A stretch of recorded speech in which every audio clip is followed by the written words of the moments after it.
अमनेर तालुक्यातील ताज्या बातम्या व ठळक घडामोडींसाठी पाहत राहा JBN महाराष्ट्र।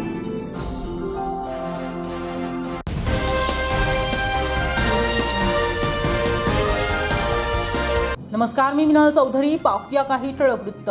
सावळ तालुक्यातील वरणगाव येथे गॅस सिलेंडर चोरीची धक्कादायक घटना उघडकीस आली आहे। लाल माती शिवारातील भारत गॅस कंपनी अंतर्गत रोहन गॅस एजन्सीच्या गोडाऊनचे कुलूप तोडून अज्ञात चोरट्यांनी तब्बल 74,124 रुपयांचे 58 भरलेले सिलेंडर चोरून नेले।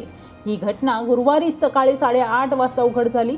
सीसीटीव्ही बंद आणि सुरक्षा रक्षक नसल्याचा फायदा घेत ही चोरी करण्यात आल्याचा प्राथमिक अंदाज आहे। या प्रकरणी संचालक नरेंद्र उत्तमराव अहिरे यांनी दिलेल्या फिर्यादीवरून वरणगाव पोलीस ठाण्यात गुन्हा दाखल करण्यात आला असून पुढील तपास सुरू आहे। या बातमीत तेच थांबूया। ताज्या अपडेट्ससाठी www.jbnmaharashtra.com या आमच्या वेबसाईटला लॉग इन करा। तसेच यूट्यूबवरील आमचे व्हिडिओ पाहायला विसरू नका आणि गुगल प्ले स्टोअरवरील JBN न्यूज ॲप डाउनलोड करून JBN Maharashtra news channel live पहा। नमस्कार।